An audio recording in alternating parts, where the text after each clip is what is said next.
Balikan ko lang yung corruption. Palace reaction na lang po sa improved standing ng Philippines sa Corruption Perception Index. From 114, 120 na po tayo out of 182 countries.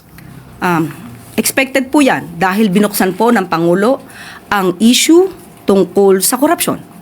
So, kung binuksan ng Pangulo ang korupsyon, magkakaroon ng pag-iimbestiga at ito po ang ninais ng Pangulo, maimbestigahan. So, nagkaroon ng imbestiga na open ang mga natatago noon. Kaya nililinis po ng Pangulo ang nangyari noong nakaraan. Lahat ng dumi noong nakaraan, nililinis ngayon. So, expected po talaga na mabubunyag ang korupsyon na naganap noong nakaraan. At sa paglilinis pong ito, makikita po nila ang pagbabago para mas makita nila na pinipigilan at tinatanggal na ang korupsyon sa pamahalaan. Ma'am, yung sinabi niyong nakaraan, on whose tenure, kanino pong president? Sa lahat na nakaraan. Wala pong particular. Kung meron po kayo naiisip na particular, malamang ay pareho po tayo na naiisip. Morning, ma'am. Ma'am, how does the palace view the bold statements made by the Chinese embassy condemning Senate Resolution 256? Ma'am, this resolution denounces statements from the Chinese embassy and actually calls for diplomatic measures to uphold the dignity of the Philippines. According to spokesman Ji Lingpeng, yung resolution daw po na to ng mga senators ay para lang sa kanilang political na interes. Ang Pangulo po kasi ay rumirespeto sa kalayaan ng pamamahayag. Kung may kalayaan po ang China sa kanilang pamamahayag, ganun din naman po ang sino man na Pilipino at kung ano man din po ang inihayag ng Senado. At muli, uulitin po natin ang posisyon ng Pangulo patungkol po sa relasyon sa China. Firm but diplomatic po. But ma'am, this condemnation po ng Chinese embassy, does the palace see this as a way to silence the Senate? Hindi po tayo makakapag-react ng ganyan dahil sabi nga po natin, may karapatan naman din po silang magsalita kung ano ang kanilang nararamdaman, ang kanilang sentimiento, ganun din po ang Senado. Thank you, ma'am. Salamat. Rafi Ayeng, Daily Tribune. Good morning, ma'am. Ma'am, nabasa na po ba ng Pangulo ang report ng ICI sa flood control issue? Sa ngayon po ay hindi pa po tayo nabibigyan ng update kung natapos na pong mabasa dahil sa ating pagkakaalam ay medyo mahaba-haba po ang report ng nasabi ng ICI. So, kapag ka po ako po ay nabigyan na po ng update, ibibigay ko po sa inyo kung ano po ang magiging mensahe ng Pangulo patungkol po dyan.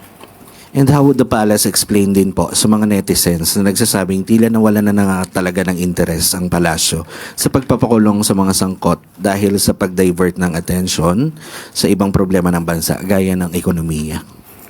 Kanino po ba nanggagaling ang ganyan mga pahayag? Dahil on our part, on the part of the President, that's not true. Hindi po nawawalan ng interes ang Pangulo sa pagpapanagot kung sino man ang dapat na managot. Tututukan lamang po ng Pangulo ang ekonomiya dahil kailangan po ito.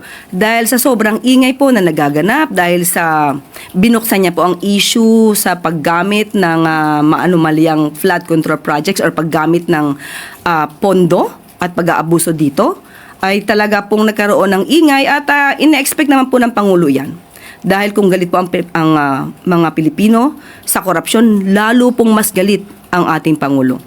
At kailangan lang daw pong tutukan, move forward. Ang sabi nga ng Pangulo, siya po ay tututok sa ekonomiya para naman po sa iba pa nating mga kababayan na hindi naman puro politika lang ang pinag-iisipan. Okay, ma'am. Other matters, ma'am. Hingin lang po namin yung reaction ng palasyo kasi may mga reports, newsroom reports na rumors na may colon cancer daw ang Pangulo at ito pa'y lalong nag-proliferate nung nilabas ni Harry Roque na may colostomy si PBBM. Ayun na nga po ang masama ay kasi mga rumors, mga chismis, walang katotohanan na nakakapanira sa gobyerno, nakakapanira sa Pangulo, na nakakaapekto sa ekonomiya. Kung manggagaling lamang po din kay Harry Roque na isang masasabi na natin isang fake news peddler, nakita naman po natin ang video yung kabuuan kung saan itinaas pa po mismo ng Pangulo ang kanyang mga kamay habang siya'y kumakaway sa ating mga kababayan at kitang-kita po na ang sinasabing larawan o ipinakitang larawan ni Harry Roque ay pawang kasinungalingan lamang. Huwag na po tayo maniwala at nakikiusap po tayo. Huwag na po natin dalhin sa anumang usapan ang mga fake news peddlers katulad nila. Thank you po. Sunod po na tanong, Tristan Nadalo, Newswatch Plus. Good morning, Yusek there. China also has decided to bar 16 Kalayaan LGU officials from entering mainland China, Hong Kong, and Macau in response to the LGU's persona non grata declaration against Chinese Ambassador Jing Chuan. So does Malacanang view China's travel ban an act of retaliation, and how will the palace assure that it will safeguard po Philippine local officials from this kind of foreign influence? Kung ano man po ang naging desisyon at polisiya ng China ay hindi naman po natin to saklaw.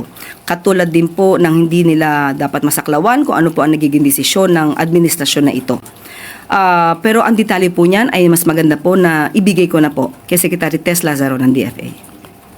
On another topic lang po, Vice President Sara Duterte said she is no longer talking to senators sinabi niya po ito sa isang ambush interview sa Zamboanga because those who talk or help her are allegedly targeted by the administration. To quote, kapag merong kumakausap o tumutulong sa akin, binabanatan ng administrasyon, pinafailan ng kaso, tinithreaten at hinaharas. How does Malacanang respond to this allegation? It's another story telling a lie. Tandaan po natin, hindi natin malaman kung saan ba nanggagaling ang kanilang mga talent sa pag-i-spread ng mga fake news. Nauna na po nagpakalat ng fake news ang Vice Presidente patungkol sa di umanong pagkaing baboy lamang ang 20 pesos na bigas na ipapamigay or rather ibibigay at ibibenta sa mas murang halaga ng Pangulo through Kadiwa Centers. Nandyan din po yung fake police blotter, altered police blotter mula sa Beverly Hills. Nandyan din po yung mga fake videos. Hindi isa, kundi dalawa, laban sa Pangulo at sa ating unang ginang. Lahat ng yan ay fake. So, sino ba talaga ang may kakayanan na gumawa ng karahasan? Sino ba ang nagbabanta ng buhay? So, sa ganyan mga statement, just tell it to the Marines. Follow-up question from Jolibay sa One Page.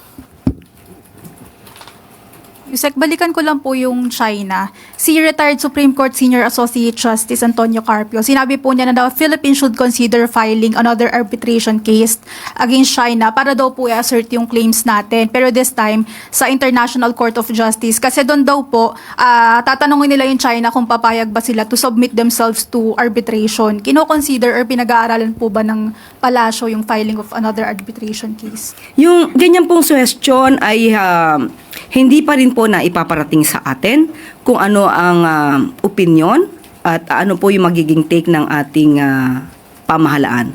Pero ipapaabot ko po yan, lalo-lalo na po sa DFA. Sunod po na katanungan, Ann Soberano, Bombo Radyo. Yusek, good morning. Yusek, matapos pagtibayin ng Kamara ang pagbasura ng impeachment complaint kahapon laban kay Pangulong Marcos, tanong ko po, paano planong muling buuin ng palasyo ang tiwala ng publiko sa gitna ng mga tanong kaugnay ng nasabing desisyon? Sino po ba ang nadidismaya? 8 lang po yung alam natin na dismaya dito. So, doon sa mga nadismaya, siguro dapat makita po talaga nila kung ano ba yung nilalaman ng complaint. At hindi po talaga pwede kasing gamitin ang mga ganitong klaseng forum para sa isang fishing expedition. Makikita naman po nila hindi lamang po ang 284 na members ng House of Representatives ang nagbasura ng impeachment complaints na isilampa laban kay Pangulong Marcos Jr., kundi ibang mga eksperto pa, mga legal experts, constitutionalists na nagsasabing walang basihan ang isinampang impeachment complaints laban sa ating Pangulo.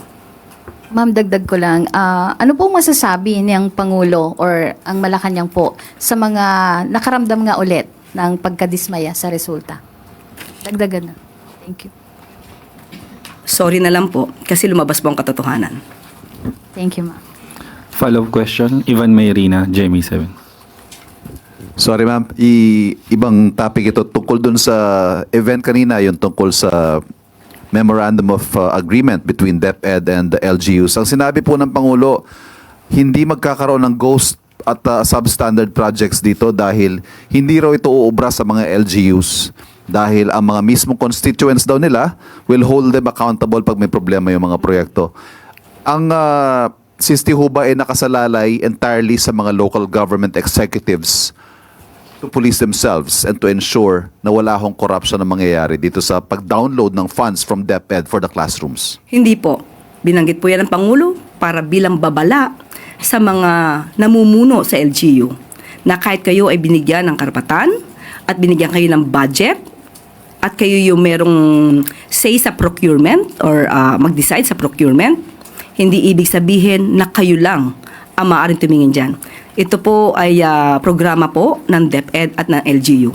So nakatingin pa rin po ang Pangulo patungkol po dyan. That question comes from certain observations na parang nilipat lang yung corruption from the national to the local. Huwag naman korupsyon agad. Kaya nga po natin nililinis ito dahil para unang-una matugunan ang kakulangan sa silid paaralan and at the same time mapabilis, pero hindi po ibig sabihin nito na ililipat ang korupsyon dahil ayaw po ng Pangulo ng korupsyon.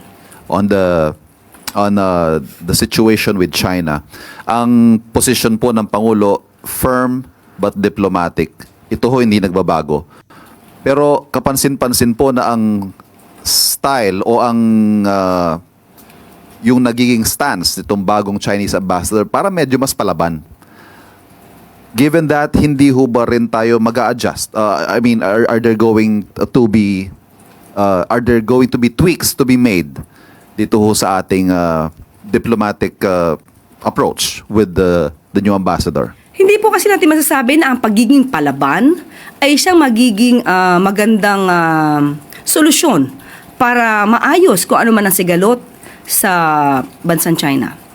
So kung sila man ay palaban, meron naman po tayong paraan na legal, diplomatic, na pwedeng makapag-ayos ng anumang issue. Salamat po. Follow-up question, Kat Domingo, ABS-CBN. Undersecretary, when does the Philippines draw the line on when it will take offense against what the new Chinese ambassador and other Chinese embassy officials have been saying against its own elected officials here in the country? I cannot say anything categorically about that. I will just leave the question to the FA. Para po sa huling katanungan, Rafi Ayeng, Daily Tribune. Balikan ko lang yung corruption. Palace reaction na lang po sa improved standing ng Philippines sa Corruption Perception Index. From 114, 120 na po tayo out of 182 countries. Expected po yan dahil binuksan po ng Pangulo ang issue tungkol sa korupsyon. So, kung binuksan ng Pangulo ang korupsyon, magkakaroon ng pag-iimbestiga at ito po ang ninais ng Pangulo, maimbestigahan. So, nagkaroon ng imbestiga na open ang mga natatago noon. Kaya nililinis po ng Pangulo ang nangyari noong nakaraan. Lahat ng dumi noong nakaraan, nililinis ngayon. So, expected po talaga na mabubunyag ang korupsyon na naganap noong nakaraan. At sa paglilinis pong ito, makikita po nila ang pagbabago para mas makita nila na pinipigilan at tinatanggal na ang korupsyon sa pamahalaan. Ma'am, yung sinabi niyong nakaraan, on whose tenure, kanino pong president? Sa lahat na nakaraan. Wala pong particular. Kung meron po kayo naiisip na partikular, malamang ay pareho po tayo na naiisip.